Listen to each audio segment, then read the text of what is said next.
आज मैं आप लोगों को यूनिवर्सल मोटर चलाना सिखाऊंगा।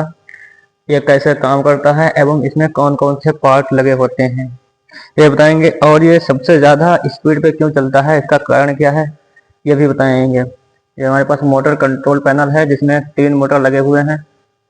एक है एसी सीरीज मोटर, एक है कैपेसिटर स्टार्ट इंडक्शन मोटर और एक है लास्ट में ये यूनिवर्सल मोटर।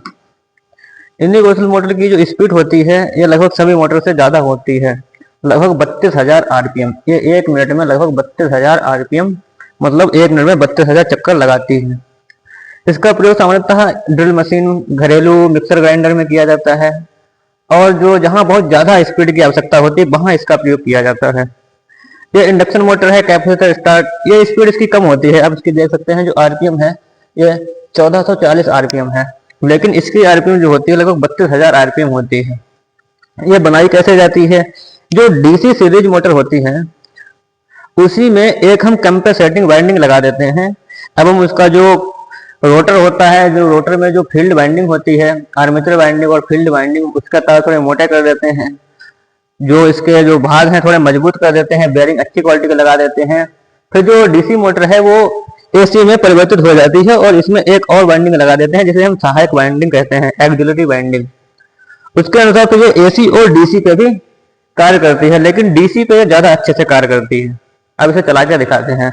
यहाँ जो मेन सप्लाई है अभी है, ये ऊपर देख सकते हैं आप लोग, इसके तीनों मोटर के वोल्ट मीटर और एम्पियर मीटर लगे हुए हैं, तीनों के अलग अलग स्टार्टर लगे हुए हैं। ये जो यूनिवर्सल मोटर है इसकी आप स्पीड देखिएगा, बहुत तेज स्पीड चलेगी। यहाँ से जो स्टार्टर है इससे चालू करेंगे, ये देखिए बहुत तेज गति से चल रही है मोटर। एक बार केवल हल्का सा कुछ किया और इतनी तेज चल गई है मोटर। स्पीड इसकी शांत हो जाने से फिर से चला के दिखाएंगे आप लोगों को। देखिए जो है इसे एक बार दबाएंगे, देखिए ना स्पीड, देखिए स्पीड। अब इसे बंद कर दिया है, उसके बाद भी थोड़ी देर तक घूमते रहेगी।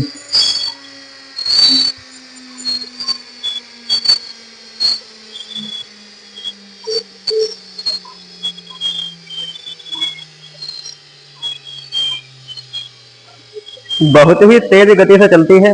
इसे चलाने के लिए इसकी सावधानियां भी होती हैं। इसे हम लगातार बहुत देर तक नहीं चला सकते हैं। जैसे मिक्सर है, मिक्सर में भी टाइमर लगा होता है, ड्रिल मशीन में उतनी देर कोई आवश्यकता ही नहीं पड़ती है चलाने की। इसे हम अगर ज्यादा तेज चलाएंगे तो जो इसकी बाइंडिंग है वो गर्म होकर जल जाएगी, क्योंकि ज्यादा स्पीड पे क्या होगा, टार्क भी ज्यादा होगा, और टार्क ज्यादा होगा तो करंट भी ज्यादा होगा, जिससे ये मोटर जल सकती है। अब ये मोटर आपको चला के सिखाएंगे। ये जो है बहुत ही कम, उसकी अपेक्षा बहुत कम स्पीड है इसकी, लेकिन ये भी लगभग 1400 आरपीएम, मतलब 1 मिनट में 1400 चक्कर लगाएगी। अब हम इसे चालू करते हैं, ये देख सकते हैं, बंद कर देते हैं, बंद हो गया। इसकी स्पीड उससे कम है। ये जो है ये है AC series motor. AC series motor में एक खासियत होती है, इसे हम बिना लोड के नहीं चला सकते हैं। बिना लोड के अगर चलाएंगे तो इसका जो टार्क होता है, स्टार्टिंग टार्क, वो बहुत ज्यादा बढ़ जाता है और जो मोटर है इसे जलने का खतरा रहता है। इसीलिए हम इसमें हमेशा लोड लगाए रहते हैं। लोड लगाने का कारण क्या है, स्टार्टिंग टार्क बहुत ज्यादा होता है, बिना लोड के चलाएंगे तो अत्यधिक स्पीड के कारण मोटर जल सकती है। इसलिए हम इसमें लोड लगाए रहते हैं। जो लोड लगा है अब दर्शक में थोड़ा टूटा है, इसलिए हम इस मोटर को अभी चलाएंगे नहीं, क्योंकि इसका जो लोड है ये सही नहीं है। बिना लोड के मोटर नहीं चला सकते हैं क्योंकि इसका जलने का खतरा रहेगा। ये इसकी भी स्पीड बहुत ज्यादा होती है।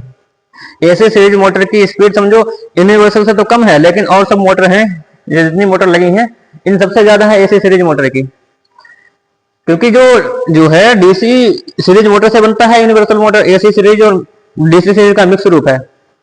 अब जो अगली वीडियो है इसमें जो बाकी मोटर बचे हुए हैं, अभी सिंक्रोनस मोटर बचा हुआ है, इसकी क्या होती है, इसमें स्पीड नियत रहती है। अन्य मोटर है उसमें अगर हम लोड बढ़ाते हैं तो स्पीड थोड़ी कम हो जाती है, लेकिन इसमें लोड का प्रभाव पड़ता नहीं है। कैसे नहीं पड़ता है वो अगली वीडियो में बताएंगे। तब तक यूनिवर्सल मोटर आप समझ लीजिए। 2 प्रकार की बाइंडिंग होती है इसमें, एक फील्ड बाइंडिंग जो स्टेटर पे होती है और घूमती नहीं है, एक रोटर बाइंडिंग जो इसके सॉफ्ट पे होती है, जो घूम रहा है इसे कहते हैं रोटर बाइंडिंग। इसके अंदर जो तार की बाइंडिंग है वो रोटर बाइंडिंग है, और जो इसके अंदर है जो घूमती नहीं है, जिसमें चुंबकत्व पैदा होता है, वो होती है फील्ड बाइंडिंग। आगे की वीडियो में सिंक्रोनस मोटर के बारे में बताएंगे।